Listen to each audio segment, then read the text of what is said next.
don't think I've ever had a fever. What? Or I've never like checked my temperature to see if I have one. I can't remember in my life the last time I had a fever. I'm sure it's happened. They messed me up. But I don't remember ever having a fever. I'm gonna text my mom after the show. Be like, have I ever had a fever? I don't think you can be like immune from that. I'm not saying I'm immune to fevers. I just can't remember the last time. Anyway, flu game, COVID game, who knows? Not me, my co-host Ben Rasa. Very happy to have you guys with us. We love you all. Happy Tuesday, the 27th. First look, week 17, 13 game slate right here on the NFL Strategy Show presented by Prize Picks. I'm Dave Loughran at Lofty_D on the Twitters. Hit your boy up. Along with an ailing Ben Rasa. I told him to take off. Just take, but he just can't. He won't do it. I don't know why. Chris, Nolan, if you guys are watching this show, take this man off everything else he has for the rest of the week. He's done enough. He's at JazzRaz DFS on Twitter, by the way. How you doing, man? I'm all right. It's been stupid question. Yes, just stupid.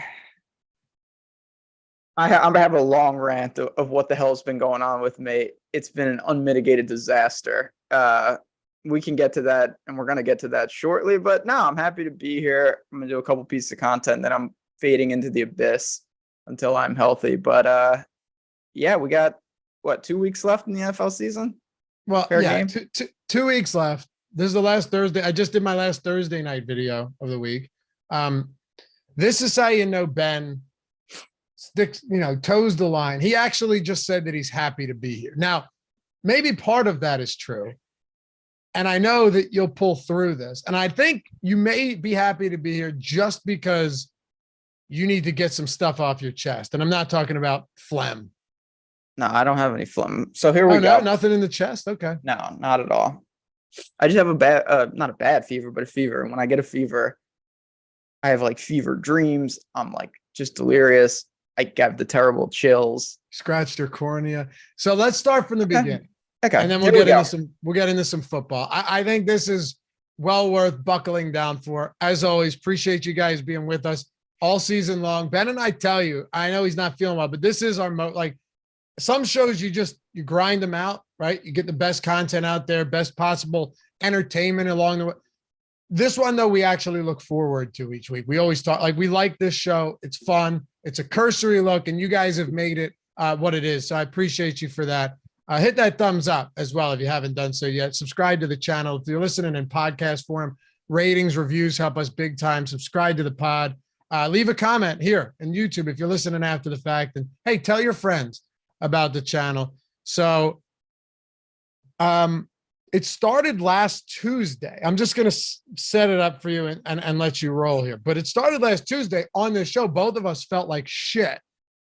And then Wednesday, I felt great. Thursday, I felt fine. Friday, start getting sick, completely lose my voice on Saturday and Sunday mornings. It comes back progressively throughout the day, wake up again. It's gone the next morning. I got some stuff going on, right? Sinuses, sore throat, little chest, but I'm okay. There's no fatigue there. You're in a lot worse shape than I am. And it's just compounded by everything else that happened to you over the last 4+ days. Okay, so here we go. I'm not even going to get to Tuesday because I don't know what the hell happened there. I felt shitty. Wednesday, I felt fine. Yeah, me too. Thursday, do some shows. We have a long company meeting. Give people a little peek inside the glass here at Stokastic. We have a long meeting. I get it done. I'm like, all right, Thursday Night Football. Here we go. A little backstory because, again, you better get comfortable, chat.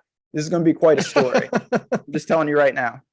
So, backstory. I am in the DraftKings. You pick 5 games against the spread every week, like the super contest.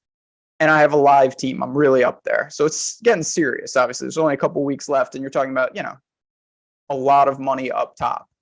So every pick is crucial. Thursday night, Jets. Really like the Jets here. So I plunked down to watch that game. Obviously, that did not go well. So it's just like, all right, God damn it. 0-1. Wilson was just terrible. That's it for him. He'll never start another game for the Jets, hands down. No chance. He's done. Now, Trevor Lawrence is going to be a beast, by the way. Who? Trevor Lawrence is going to be sick. Yeah, now that he has a competent coach, he's amazing. Sick. All right, proceed. Okay, so the Jets, not great. Whatever, it's a game. I've lost many games in my life. I go to sleep. 4:00 in the morning, Friday morning. I wake up to an explosion. An explosion. Just like, what is this? The sky is like different colors. A transformer explodes. Great. So we have no power. If that wasn't bad enough, and I've never heard of this happening, and this certainly never happened to me. You hit me up about this. I didn't believe it. We didn't have the humidifier on in our bedroom. I woke up so alarmed because of the noise. Somehow I scratched my cornea with my own eyelid because it was so dry that I woke up so violently. My eyelid scratched my cornea. So now and that's a real thing. I've never heard of that in my life, but it happened to me. So now I'm in extreme pain in my right eye. I've got double vision in my right eye. We have no power, and it's Friday. So I'm just like, great. Fantastic. It's, as you know, it's freezing. It's like 60-mile-an-hour winds. So that's just a disaster. Just have no power. Big problems. Not going to be back for quite a while. Not a huge deal because it's, Christmas and Christmas Eve. I was going to go to my parents anyway. Go to my parents. No problem. Me and May are there. Great. We'll salvage Christmas there. What happens? My mom tests positive for COVID. So now we just all have COVID on top of it. Oh my God. So all of us, my entire clan has COVID now. The power comes back finally, but now we all have COVID. It's a silver lining. Yeah. Blessed. Real good. Then on top of that, Sunday, of course, I managed to go 0-5 in the pick and pool. That's just a small tidbit. 0-5. Real good work there. So that's other than that, everything's going lovely. But yeah, go ahead. So it can't get worse. It really can. That's the light at the end of the tunnel. See, Ashton knows. I scratched mine with a contact once while I was asleep. Worst pain ever. I cannot tell you how painful this was. Like eye stuff, you don't want to be messing around with eyes. But that's not contacts, dude. Your eyelid. I don't know. What do you want me to, the craziest thing that's ever happened? Well, I'm glad you're mostly out. Once this fever breaks, you'll be out of the thick. When I was in high school, Ben, I scratched my cornea from a piece of grass that got behind my contact lens at football practice. So yes, it was one of the worst pains I've ever experienced. I believe it's bad pain. You're listening to Tyler Zander, by the way, producer of this show. What I'm saying is, yes, usually a foreign object has to be involved. It's absurd. Well, I hope things get better for you. I mean, selfishly, I'm glad you didn't take off because I enjoy doing this show with you. But selflessly, I wish you took off and I don't know, man. So when did COVID start? Yesterday? Or yeah, today? So everything was fine. Like I felt completely fine. And then obviously, considering we had no good option because it was just like, well, we could go back to like a 45-degree house with no electricity, or we could stay in the COVID infestation that is my parents' house. Started yesterday, but the problem now is that, like I said, when I have a fever, which I do, I just get delirious. Yeah. Well, want to talk a little? At least football? Hackett got fired. That's the only. Dude, how about that? Yeah, it took a loss in a meaningless Week 16 game, a shellacking at the hands of the Rams, who are also out of everything meaningful. It took that to fire Hackett. Some people might look at that and go, yeah, that makes sense. Anyone in their right mind would look at that and go, no, this has been happening all year long. They could have, like, you can't actually do it. You can't actually fire him after week 1, right? Like you can't. No, I get it. But should have, but you couldn't. But they probably in all seriousness, after what, 5 weeks, he should have been gone. I'm talking about in practical terms. Yep. The week where the home crowd had to count down the play clock because they weren't able to do it. That was like week 7 or 8, I think. That's it. It's just, I said this from the beginning. I don't get many things right, but this one, obviously, I did. It was inevitable even then. That's why I didn't get it. If you know where it's ending, what are you waiting for? There was no chance that this was going to get salvaged. It was just truly a matter of when is this guy getting fired? Exactly. And I tell you another thing, man. I had a rough betting week on sides. Just a lot of games I thought would go a certain way went the complete opposite. I've always said if the Panthers get the run game going, they're going to compete. They might even win. If they don't, they implode.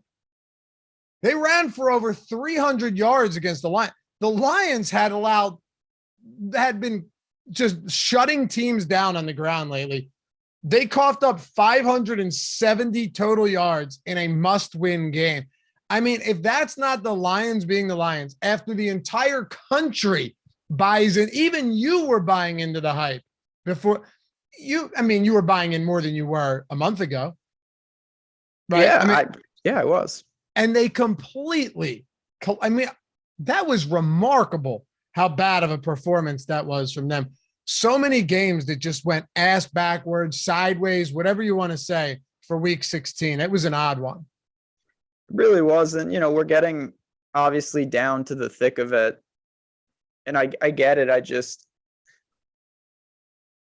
Some of these teams, it's crazy because they might weasel their way in, but like the Bucks are not good. The Broncos beat Arizona. That just shows you where Arizona's handily. Handily. And Tampa needed a minor miracle to beat that team with Trace McSorley. They're no good. The Packers, I don't think, are any good either. But these teams are firmly in the hunt / almost in control in some ways. It's kind of crazy. It's nuts. And I wanted to ask you about that. We're going to get into week 17 in just a second. We started late, so we're good. But you had mentioned many times over the past couple of weeks that, Arizona's lifeless. There's nothing there. I still wasn't laying 7.5 on the Bucks, just not doing it. But if the Bucks struggle to beat McSorley and company and it takes them for overtime, any team in the NFC should be champing at the bit to play the Buccaneers in the playoffs. I'm dead serious. Like, I would honestly rather, and oh God, it drives me up a fucking wall to hear like, well, yeah, but if the Bucks catch fire at the right time, it's not baseball. Like it's not, it doesn't work like, you know what? I'm serious though. It doesn't work like that. You're 16 weeks in and this team just barely beat a lifeless, without a pulse, Cardinals team with a third string quarterback. When is it going to click for the Bucks? Because it still hasn't. No, I mean, Dallas is going to get them. And like most people, Dallas is probably going to handle them. That's just the reality of the situation. The other thing, everyone, me included, talks like Tampa is in fact going to do, like, they better, Carolina and them, obviously it's a big game coming up this week. So there's still some business to take care of for some of these teams, but Dallas, does draw a pretty nice matchup ultimately when they get the winner of the South. They do. Do you think Dallas laying 10 in Tennessee is a spot you'd like? So tough one. That's a lot of points on the road. I will say though, and not that I had a strong take coming out and it's very early, but Malik Willis doesn't look like he can do much of anything. No, he's not an NFL quarterback. And that's usually that's usually a prerequisite to being a quarterback. So it's not great. No. So I don't know what to make of that. Like most people, I mean, the Jaguars are just storming. It's pretty absurd. They're winning that division.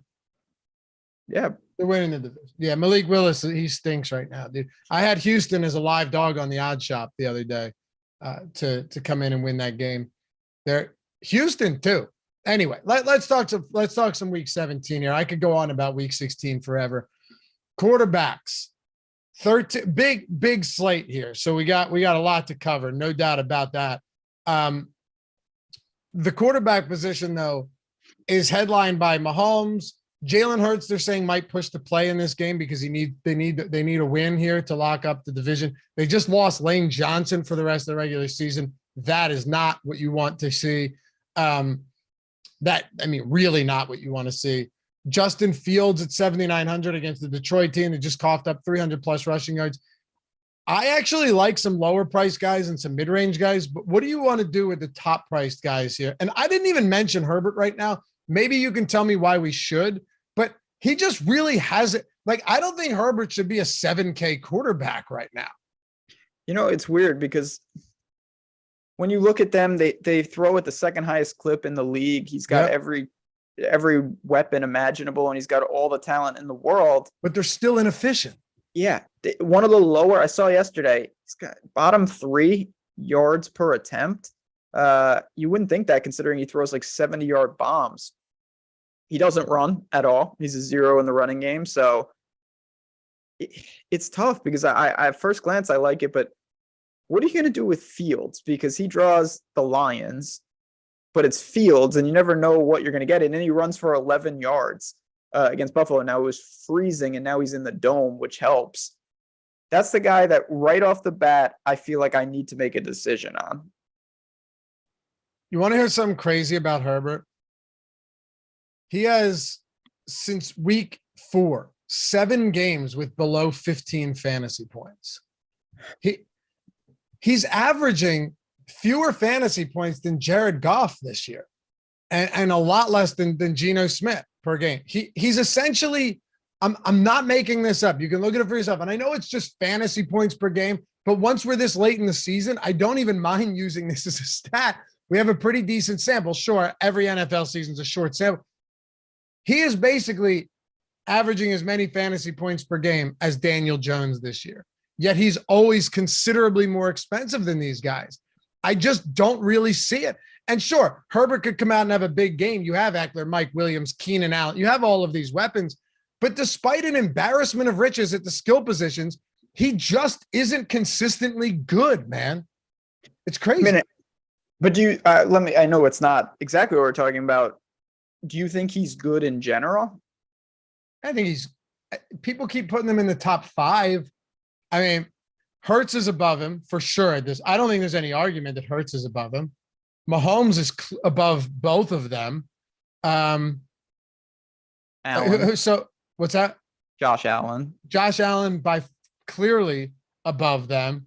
Obviously, I draw blanks as I go across the rest of the league, but maybe he's top 5 by default. But like, how much better has he been than Kirk Cousins? How much better has he been than a lot of these other quarterbacks this season? That's all I'm saying. No, I get it. He strikes me as a better player than fantasy producer. Like he's better than a lot of the quarterbacks that average more fantasy points than him. Daniel Jones is a perfect example. Oh, I definitely think he's better than Daniel Jones. Yeah, but Daniel Jones, for fantasy purposes, has consistently outperformed him at a lower salary. Yeah, like because he runs. And that's the kind of stuff we've got to deal with. Tua, we didn't mention that. Tua's back in the protocol. What a mess that is. Don't know what they do about that situation. That is not looking good. And there was a video of the hit that probably caused it. Happened in the first half. Yeah. Yeah. I mean, just that's a bad situation. Would you play Hurts if he's active?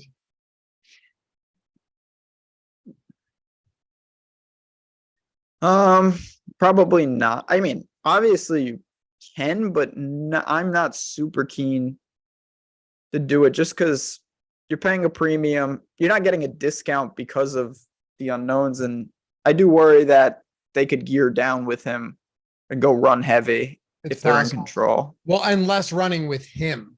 That's what I mean. Like they might play him and say under no circumstances are we, God, he's just been so good. I mean, you look at the last month. He's amazing. the last month has been outrageous. But let me tell you something else. I think Trevor Lawrence is very viable here. I know Houston's defense has shown up. And quite frankly, the Texans deserve a lot of respect for what they've been doing. I mean that wholeheartedly. If you're one of the few Texans fans out there, like they really do. You know, against Dallas, they lose that game on the final drive. They come back the next week, take Kansas City to overtime. They come in a divisional road matchup against the desperate Tennessee team. Say what you want about Willis, but like it's still the Titans. They come in and they get that win. They hold them to 14 points. I'm impressed by this team right now. That said, they've still coughed up, 30, 27, 27, 30, 24 in regulation, but 30 in the last 4 games before last week when they faced the Tennessee Titans' lifeless offense. I'm a believer in Trevor Lawrence right now. I love that he can run even with that toe injury. He has some rushing upside. Like he's so smart with running because he knows when to take off and he knows when he's going to. Like I bet the over longest rush on Lawrence on Thursday night because he's pretty he's selective about when he takes off. He's been a good quarterback. That was a bad weather game against New York Jets and he still was fine. At 6,200, and the reason I keep mentioning Herbert is because like I don't think Trevor Lawrence should be $800 or what is it, $1,000, $900, $800 cheaper than Justin Herbert right now. I think Trevor Lawrence is a good Aaron Rodgers against Minnesota. There's some spots that are worth looking at this week in the mid-range and lower tier.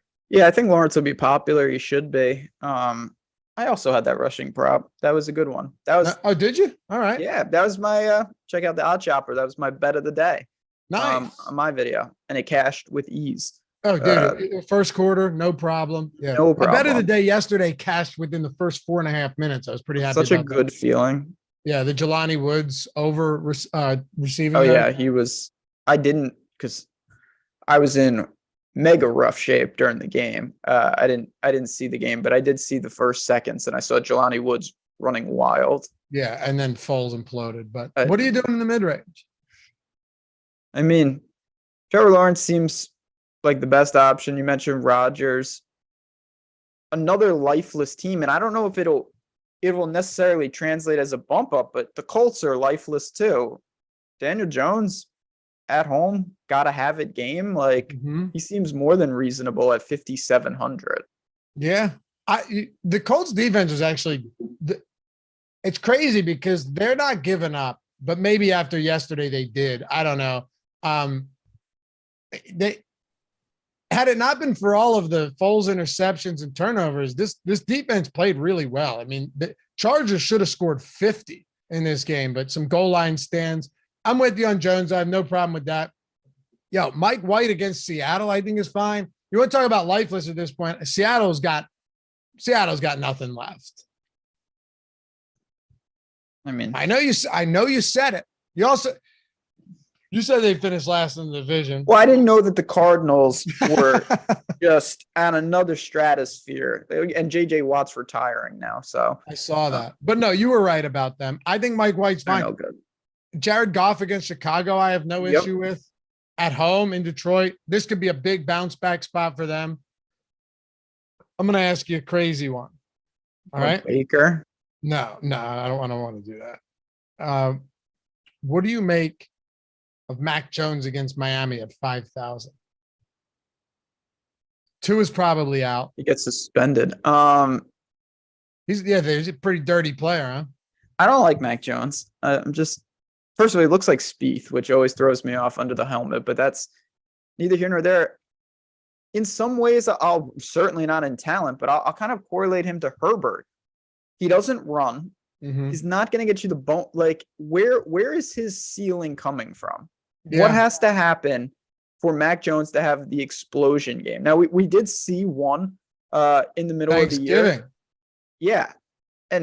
But he threw the ball 39 times, and it's just such a ridiculous outlier. And he carved up Minnesota's defense in the dome, like outside of New England.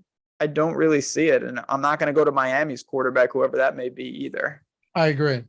I do like Jacoby Myers at sub 5K though. We'll talk about that. I'd rather just pick someone like him One-off. against. What's that? Yeah, like a one-off from them. Yeah, opposed to Mac Jones. Rather pay a little more for Lawrence. Jared Goff is fine. Last question at quarterback. We touched on it a little bit, but I don't think we came to a consensus here. Justin Fields against Detroit.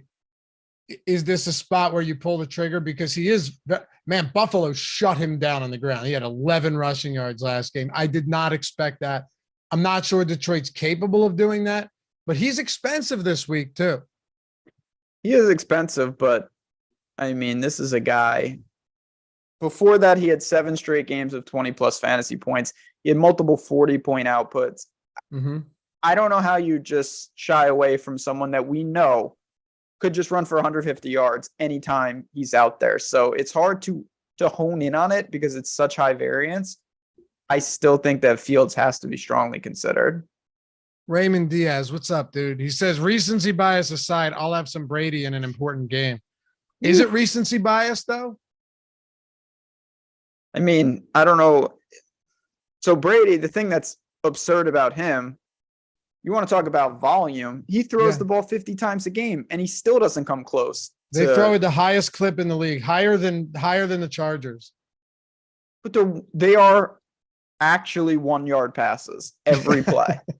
I mean, it's great for a full point PPR because Fournette and Godwin, they don't even need to score. They get, 10, 15 targets, but it's pretty bad. And I respect Carolina's defense. You're braver than me if you go to Brady.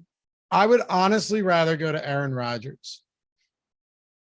The good thing about Brady is he's in a good sandwich spot. I'll give him that. Trevor Lawrence makes a ton of sense, and people are going to go to Rodgers at home in a big-time game. Don't think Brady's going to get much love in between those two guys.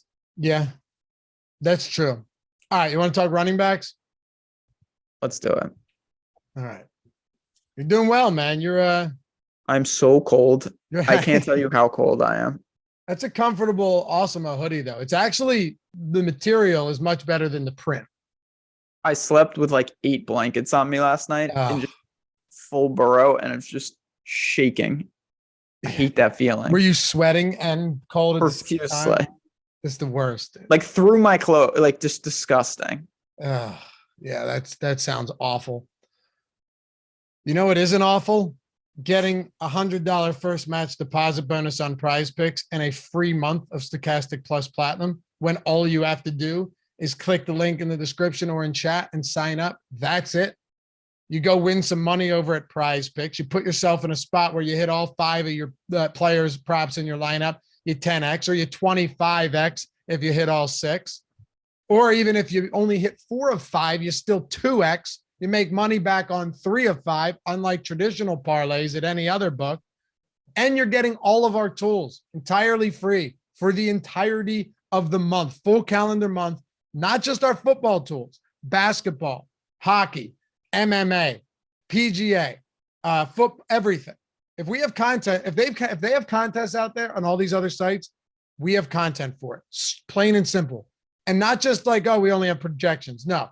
Top stacks tool, the top fighters tool, the top golfers tool, the ownership projections, the boom bust tool, all of the simulation tools, you name it. Not to mention we have the lineup generator now, which is amazing, where you can late swap now. You can export your lineups to CSV. We have that for football. We have that for basketball. We got everything you need to change the entire way that you play, whether you're a hand builder, single entry, 3, 5, 20 max, or whether you're playing 150, doesn't matter. We got you covered. Prize Picks has you covered with an awesome format over there, plus the $100 first match deposit bonus. We got Prize Picks tools at Stokastic as well. Check it out. Link in the description, link in the chat. Legit no-brainer here because the month alone is worth $120 if you're paying out of pocket. Plus whatever you put in the Prize Picks, you're getting that matched up to $100. Check it out. You'll love their format. They're blowing up for a reason, and you're going to love our tools for sure. Plus, join our Discord. Don't get the month and not join the Discord. Join the Discord. Join the family. Get everything you can out of it. So if you like it at the end of the month, you stick around. If you don't, you go, all right, well, at least I saw everything that was there to offer. And maybe I'll come back. Maybe I won't. I think you will. All right. Check it out, though. PrizePicks, sponsor of the strategy show. Link in the description and in the chat. We'd love to see you guys over there. All right. Tyler, did you throw that in the chat? Yeah. All right. Running backs, loaded position this week. Loaded. I mean, you have McCaffrey at the top against the Raiders, 9K. Does this kind of feel like, because I was heavy on the Niners last week against Washington. There's just no way Washington was going to keep pace with them. This kind of feels like Vegas is the type of team to come in and beat the Niners, and everyone goes, what the hell happened? And I go, what the hell happened? But then you realize the Raiders make 0 sense as an NFL football team. I don't disagree with that. I mean, even the spread, 5.5, like, yeah, sizable favorite, but nothing, we see a couple of those every week go down. Now, Christian McCaffrey last week didn't really have to get utilized, particularly in the passing game. They're getting Kittle involved. It's still Christian McCaffrey, and I'm pretty high on him in general. Now, the bigger question isn't, do you want to play him? It's, do you have $9,000 lying around when you're building to go get him over Eckler, over Saquon? I don't know what the hell's going on with Josh Jacobs. We'll get to him in a second, but at first glance, given I think the value that'll open up, I would like to get to McCaffrey. I got to him last week, didn't work. I'll go right back. Yeah, I think so. I like this spot for McCaffrey. Josh Jacobs is disgruntled, by the way. He should be. He should be pissed. I mean, I don't know. If they offer him a ton of money, he might come back, because I just don't know how many huge running back contracts are going to be offered, even though there's a lot of free agent running backs about to hit the market. I'm really fascinated to see what the free agent market looks like on running backs this year, because so many teams are proving that you don't need a star running back to get it done, to win games. Josh Jacobs, leads the league in rushing. He's been dominant. They're not sniffing the playoffs. Just another example. Oh, I mean, it's been proven time and time again. In the good teams, there's a plug and play element where they could take anyone and be a really effective running team. So I get it. It's just such a weird, like, where the league is at right now. The top end running backs are just so interesting, because Eckler is such a different type of player, given that he's got so much production from the passing game, and he's not really live for a bonus in either direction. And then you've got Saquon on a Giants team with a mobile quarterback, but he's still looking obviously incredibly busy. He had 10 targets last week, and he had 22 touches total against Minnesota in a big time game against the Colts. I feel like Saquon should be in line for serious work here. You would certainly think so, because the Colts probably can't move the football. That essentially falls into the Giants trap, right? Like, the Giants trap is kind of lull you to sleep a little bit, and then just if they don't give up a ton of big play. By the way, Minnesota Vikings, I've never seen a team win each week, and I'm less confident that they're good, despite them winning. There's something to it, but both things can be true to me. It's not luck, complete luck, that they're winning all these close games. But you can't survive like that, because you're talking about coin flips at the end of the day. Like, you will eventually get burned when you try to play every game like that. I shouldn't say not good. I'm saying not. No, they're not good. Not great. No, they're good. Compared to the rest of the league, they'd be in the good bucket. But they definitely, despite the record, would not be in the great bucket at all. The Niners, when they eventually face off. You think annihilation? I think most people will think that. Probably. I got a player for you that I think will surprise you because of his price point. James Conner. He played 97% of snaps last week. 97% of snaps James Conner was on the field for. That 97, 95, 91, 97 over the last 4 weeks. That seems significant to me, especially because he's actually, despite this team not having a good offense, he's not a decimal back, number one, right? Like, he gets targeted quite a bit. McCoy should be back, which is still an upgrade from McSorley, albeit a downgrade for most other quarterbacks. And when you're on the field that much, against an Atlanta team whose real only out in this game is going to be to run the football with Tyler Algier and Cordero Patterson. Maybe it's a slower game, but I'm hard pressed to look at this and be like, yeah, as bad as Arizona is, Atlanta's going to throw all over them. I just don't see that happening. No, that's not going to happen. My biggest concern is what you just talked about. I think this game could crawl. It could for sure. It could just be a pretty ugly game, but regardless of who's under center, Connor's going to be busy. He's got definite target upside. So I get it. He's probably the only playable Cardinal at this point. Yeah. I think Hopkins would be interesting for tournaments against the horrible secondary. I know it sounds crazy because he's not. I get it. That quarterback situation's rough. How about Chase McSorley going, hey, I'm only going to throw to Greg Dortch. Yeah, bold. Crazy. But this mid-range, I think, is loaded. If you said that you were going to forego the top tier in a lot of your lineups, like Barkley and up, I actually wouldn't blame you. I'm not saying it's the best approach, but Aaron Jones against Minnesota, if he plays, if he doesn't, AJ what a mess Dillon, that was. Yeah. I was on Miami. I thought Miami would come in and they played 3 straight road games against 3 very good football teams and they lost them and they came back home. Problem was it was like 40 degrees in Miami. But anyway, besides the point, you have Jones if he plays. If he doesn't, we'll talk AJ Dillon. You have Dalvin Cook here against a clear run funnel defense in the Packers. It's going to be 40 some degrees there too. So it's not going to be your typical early January weather. Travis Etienne against Houston. He's getting a ton of work on the ground. I just wish he was more involved in the passing game. I'm going to throw all these guys at you and see what you say. McKinnon at 6K is like, he's so hit or miss. Cam Akers against the Chargers, clear run funnel defense. I never thought I'd be saying this, especially at this price, but they're very much so just going heavy Cam Akers recently, but that might be fool's gold. I don't know what to do with Cam Akers. I'm not going to lie. That felt like, I mean, obviously it was an outlier, but what a ridiculous situation. Dalvin Cook makes sense. ETN's getting crazy volume. Like you mentioned, he should be more involved in the passing game. I mean, he's a good pass catcher. So you got a lot of options there. I can't do Kamara. I want to say Kamara, but I just can't do it. It's just rough. Him and Sanders in that same game are guys I'm looking at there, but I think they're on the outside looking in. I agree. I don't think Kamara at that price point is even logical right now. It sounds so nuts, but I can't buy into that. I can't do it. Like, yeah, he found the end zone last week, but it was still an underwhelming game compared to, everybody else on the slate. Would you play Ramadre against Miami? I mean, I get it. I'm just really soured on New England. I really just don't like that team at all. I think they're just not a great, obviously, fantasy production team. When I look at the stats and I look at our tools, they rarely stand out.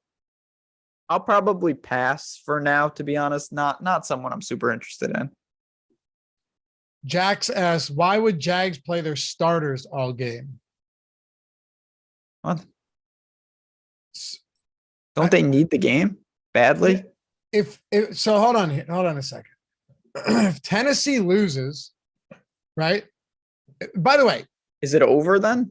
No, I'm almost certain it isn't. First of all, Tennessee's still plus 175 to win the division. Okay. And that is with them being 10-point dogs to Tennessee. They have the same record, right? They're 7-8 and they play each other in week 18. So if Jacksonville loses to a Houston team that's not rolling over for anybody right now, and Tennessee loses, that puts them both at 7-9 going into the final game of the season. If the Titans were to win that game, the Titans win the division. Do you know what happens if Jacksonville wins this week? So if Jacksonville, who won the first game, Jacksonville or the Titans? That's what I don't know. I think Jacksonville won, right? No, I'll tell you right now. Oh yeah, Jacksonville won. What? Okay. So Did Jacksonville win? if the Titans lose and the Jags win, the game They- next week they- is meaningless. Yep. Yep. Right. But they're not just going to lay down. No, It- lay down. No, what do you mean? They're all in to win this Right. game. They have to win this game. Jackson, he's saying, though, it all comes down to week 18. I don't see. I don't. Not if they win. Right. If the Titans lose, the Jaguars control this week. And if they win the game, week 18 is meaningless. Right. Yeah. Yeah. Jacksonville won. Yeah. Yeah. Or no. So- No, because if they win, hold on a second. If Jacksonville wins, hold on a second. And I mean, listen, I have a fever, so I could say whatever I want and still be wrong. So go ahead. what would the second tiebreaker be, though? Because if then the Titans win in week 18, then they've both won a game. So there have to be a second tiebreaker, right? Oh, I see what you're saying. Right? I don't know what the second tiebreaker would be. In division games? Yeah, so I see what Jack's saying. If they split there, I guess Tennessee controls. Right. But what he's saying still doesn't make sense because you still want to win week 17. Yeah, of course. I at least now I see what's going on. But yes, they're not, the Jaguars are not going to be pulling star. I would be absolutely stunned if they're doing anything besides all in to win this game. Do you like ETN? Yeah. Yeah. I mean, that kind of volume. And again, he can obviously catch the ball. We're talking about upwards of 25 total touches. What if Jamal Williams is out? Do we go to DeAndre Swift against I tried to Chicago? play DeAndre Swift last week, and you would think being down 50 points, he would do something. But he didn't. He didn't do anything. And I don't know what they're doing. Like, I think you have to. I mean, he's 5,300. If the field clears with Jamal Williams being out, yes, I think we have to give him a strong consideration. I would, for sure. They need this game. They need this game as much as any other team does. You know what? I meant to look at this earlier. This is important. While I look this up, hit that thumbs up if you haven't done so yet. Appreciate you guys hanging with us. We're in week 17. This is insane. It always goes so quick. So to make the playoffs, Packers plus 175, Seahawks plus 250, Lions plus 350. Man, Lions really shot themselves in the foot. They had to have that game. They needed that game. But what happens? So what happens if the Lions win, Packers lose? Do they play each other in the last week of the season? Yes, So would it would all come down to that then? I think so. All right. Might actually be a fun. Yeah, they're both 7 and 8. Lions beat them earlier this season too. There you go. Huh. But I guess they can't both finish with the same record. But yeah, they could. Yeah, they could. I'm Are you trying to confuse done. me? I'm done. What Yeah. are you doing? Now I'm overthinking. I got your flu brain going. So yeah, they could. But either way, that was a wild thing to say. There's a lot of implications here going around. I think Swift would have to get a lot of work. I have so many cheap players here to ask you about. Decimal backs, players on teams that we have no idea what they're doing right now. So we agree that if Jones doesn't play, I'm assuming he will, but he always plays hobbled and then it screws things up. Like if he plays, but he's limited at practice all week or doesn't practice till Thursday or Friday, that's going to scare me with him and Dylan. Well, I mean, we saw it on whatever day that was, either Saturday or Sunday. Aaron Jones, he's got like a couple carries here and there, and he was there enough to cause a disturbance. You couldn't play him. Dylan still had opportunities. Patrick Taylor's in the game for a little bit. It's just a mess. So I think for all these, whether we're talking about Swift and Jamal Williams, whether we're talking about the Packers backs, we just need a little more clarity on what's what. Yeah. Okay. So wait a second though. Okay. So now I see what everyone's saying. Yes. But this is just assuming that the Titans lose, right? No. So if the Titans lose, The game is in fact, I get what people are saying. The game is in fact meaningless. Yeah. Okay. But, and again, I could be wrong here. I've never heard of a team like resting in the middle to play. I don't know. Maybe teams do that, but it seems like you just wouldn't do that. Yeah, no, it makes sense. But it would be That's weird. an elimination game. It'd be a lot weirder if it would make a lot more sense if they were just coasting to the playoffs and not still having something to play for. Yeah, But these week's games mean nothing for either team. That is in fact correct. Chat, way to keep us on our yeah, toes appreciate here. you guys. Appreciate you. Sometimes we just don't see what's going on. Often. Yeah. I still think it would be odd to rest starters. We'll see, but I don't think they're gonna do that. we'll see. What happens if they tie? Well, whatever. We're not gonna get into that, but like I'd be interested to take a look at this at some point and see like what exactly are the implications of like weird shit happening. Yeah, for sure. Okay, so let me talk about some of these cheaper options. Donta Foreman, decimal back. If they get the run game going, he's going to have a nice game. If they don't, he's going to finish with 5. Leonard Fournette against Carolina. Big passing involvement. We know what Leonard Fournette is at this point. We talked about Swift. And then Zonovan Knight, who had negative rushing yards last week against the Jacksonville Jags, but now he gets Seattle this week. Yeah, I mean, this is where these guys are all tournament centric because they have serious red flags, but there are opportunities. You mentioned, Foreman's always a perfect example.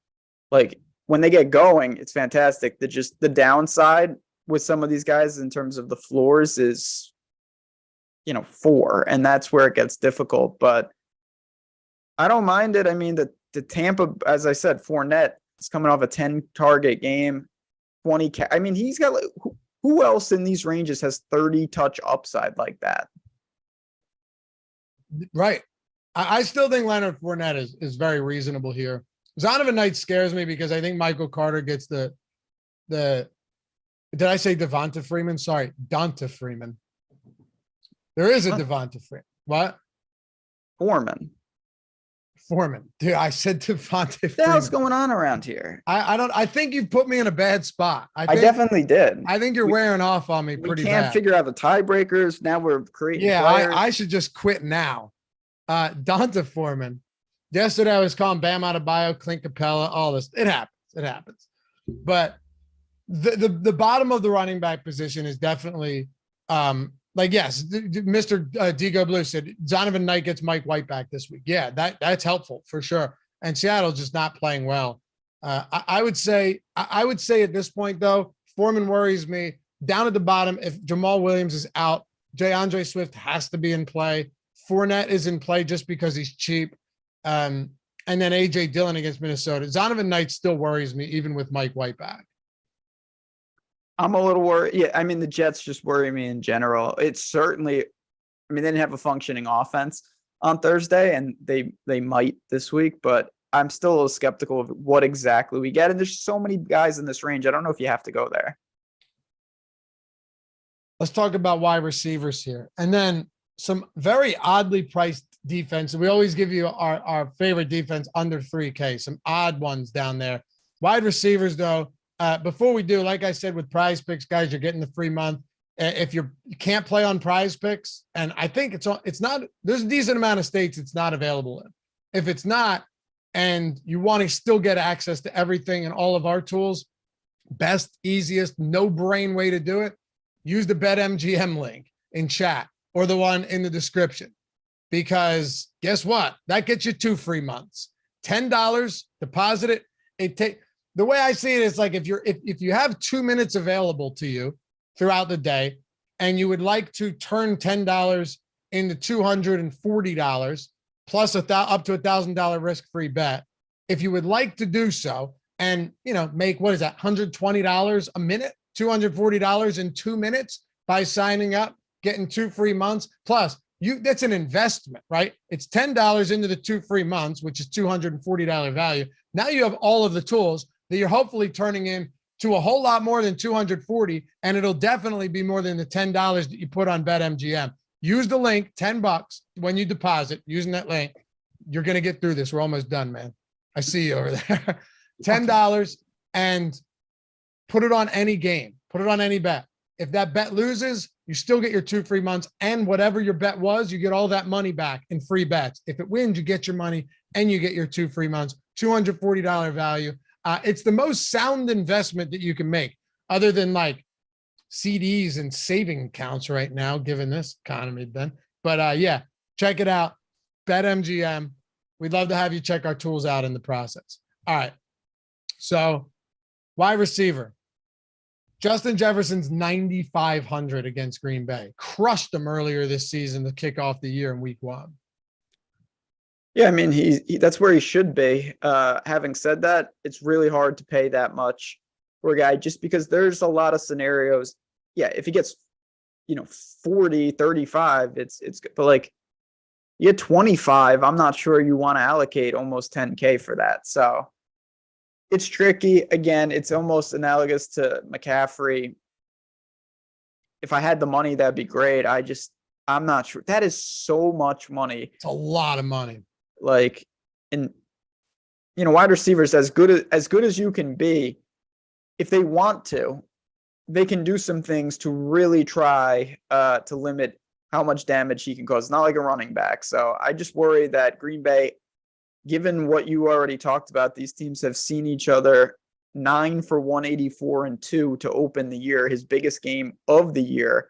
I worry that Green Bay says, okay, under no circumstance are we letting this guy go for $150 and multiple scores.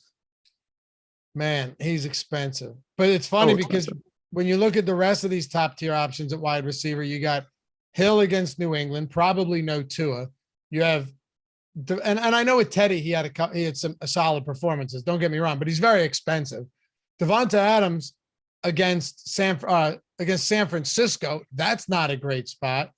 AJ Brown against New Orleans, I think that's fine, even if it's Minshew, but I'm not in love with it. I'm on Russ St. Brown against Chicago. I mentioned I think Hopkins could be an interesting tournament play, probably low owned against 29th ranked Atlanta secondary. It's kind of weird up top, despite having 13 games to choose from. Yeah, it's not great. Again, these are fantastic players. I can do without them, though, this week. I anticipate maybe going a little more balanced. You mentioned a guy like Hopkins as a tournament play. There's just so many big names, and we're already, like, as I scroll, you're talking about Godwin and Mike Williams and Judy and these guys, and these are 6K receivers, couple extra $1,000 to some of those other guys. I'm not sure I'm willing to do that. All right. Man, the mid-range, kind of nice. Watson, if he plays against Minnesota. Garrett Wilson is priced for Zach Wilson. That spot is pretty sexy. Garrett Wilson at 5,500 against Seattle with Mike White back. If Christian Watson doesn't play, you have Alan Lazard at 5,400, a cheap Romeo Dobbs. But really, I just want to know if with the coaching change, are you looking to Jerry Jeudy or Courtland Sutton? I think you can. It can't get any worse for obvious reasons. They're going to be trailing. They're going to be throwing. And it's not a talent issue. That's the one thing. Now, Russell Wilson's got, clearly that's a whole separate issue, but these are good receivers, and I'm okay with looking to them. You mentioned Jacoby Myers earlier in the show. He's flat 5. There's a lot of names down here. This is what I'm saying. I'd be more than content having 2 or 3 receivers from this range. I think I would probably be more than okay with that. More than okay with it. And the cheap range, I don't mind either. Jacoby Myers is 4,900. Drake London, sub 5K. He's getting a lot of work. It's just, who knows how valuable those targets are. The one spot that weirds me out a bit is the New York Giants pass catchers, because last week they had to throw a lot. This week they may not need to. Like Hodgins and Richie James had 23 combined targets. That seems unlikely to continue. John Dotson's 46 against Cleveland. He's been a solid red zone threat. I do think there are plenty of options down here. I do like Jacoby Myers against Miami, though, in that divisional game. Yeah. Again, I think that although I don't like Mac Jones, the target share will be healthy. Miami's defense certainly can be exposed at times. So you can get to these type of guys, and we're so late in the year. Weather is kind of pending with any place that's not in a dome, but it looks for the most part like this isn't going to be a crazy weather week. Weather looks fine for the most part. That's what I mean. So seeing some fog somewhere, but that's about it. If you were to give me your top play from each tier at wide receiver, who would it be right now on a Tuesday? So, I mean, the top tier, if you want to go just the elites, it's still Justin Jefferson by default because I don't like Tyreek with the quarterback situation. In the middle, even though, again, there's going to be a lot of this where I say, like, I don't love the quarterback, but, like, I think Godwin is still going to be so busy week in and week out just because Brady's throwing the ball 50 times. If you're telling double-digit targets, sign me up all the time there. And then I think Garrett Wilson's one of the stronger plays on the entire slate. Me too. Love Garrett Wilson here. He will be popular. There's no doubt about that, but very good play. Wrap it up with tight ends and defenses. Hit that thumbs up if you haven't done so yet. We're almost at the end of the road here. We're going to hopefully let Ben get off and get some rest here. But before we do, Travis Kelce at the top in a tier of his own. George Kittle, welcome back to the league, big fella. They're finally utilizing this guy like they should be. I don't know what happens when Debo comes back, but shit, he's looked real nice. I mean, he is so good. He is so damn good that when you finally see him getting these opportunities, you go, oh yeah, I forgot. Like, he's one of the best. He's amazing. Now, the thing that's a little not crazy, but he's also pouring in. He's got 4 touchdowns in 2 games. So we do need to kind of see that as well. He's running crazy hot there, but George Kittle's a monster. Kelce's always in the tier of his own. How about Tyler Higbee? Another guy. I mean, that just, where did that come from? From the clouds. Yeah. Just 9 for 94 and 2. We could have had a third. Just ridiculous. I don't know if I want to go to Kittle here, but I think I'll have some and might just try and ride the wave, assuming Debo's still out. I think he will probably miss another week. What about Waller? It's so tough for me to go to Waller because he's a good, talented player, but and I know he's not expensive at all, but they've got all these different weapons and the offense has been stagnant. So, you know who I'd rather go to? I would much rather go to your boy at the same price, Evan Ingram against Houston. He's been on a tear lately. Trevor Lawrence looks like he's finally come into his own. They've unlocked Trevor Lawrence, Doug Peterson and company down there in Jacksonville.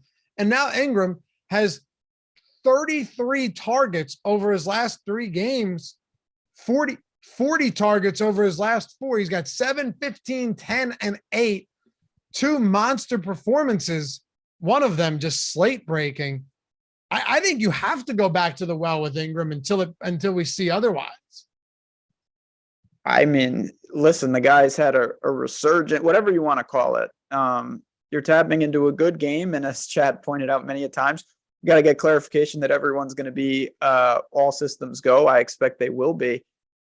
These targets are video game numbers over the last 4 weeks for Evan Ingram. I mean, you got to be kidding me. It's just ridiculous. And I don't care who you are. If you're getting targets like that, you just will surpass that price more often than not when you're in the 4s.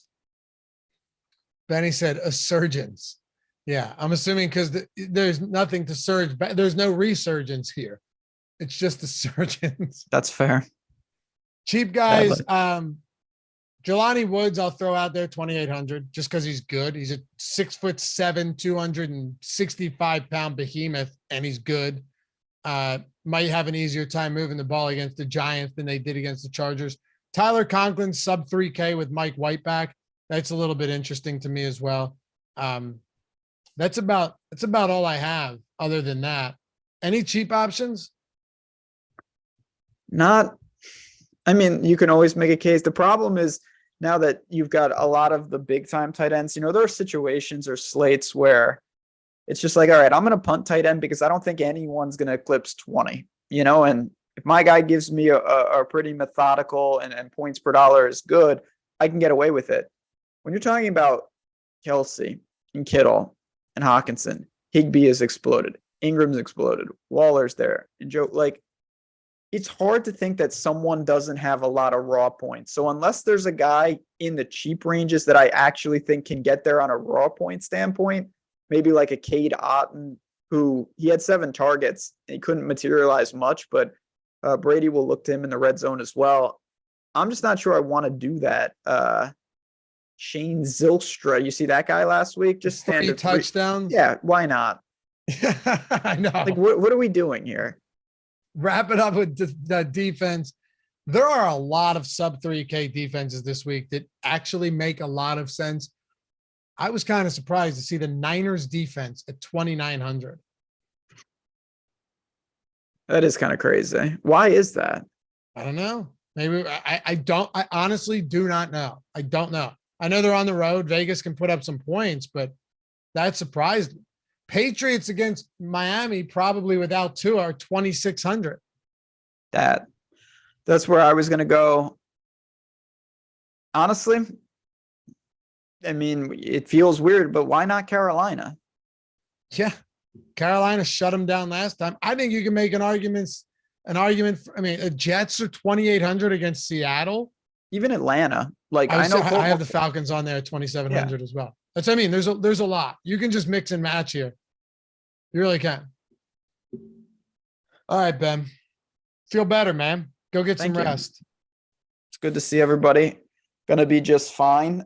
It's just been a rotten run of it, but we'll get there. We'll get there. And yeah, thanks everyone. As always, I love doing these shows. It's good to see the people, get my mind off just wallowing in the misery. And now I'll go back to that and burrow. I can't tell you how cold I am now. Gonna go back into hibernation a little bit. Do it. Yeah, do it. And hey, appreciate you guys as always. Hit that thumbs up before you leave. Subscribe. Tell your friends. Follow Ben at JazzRaz DFS. Me at Lafayette_D.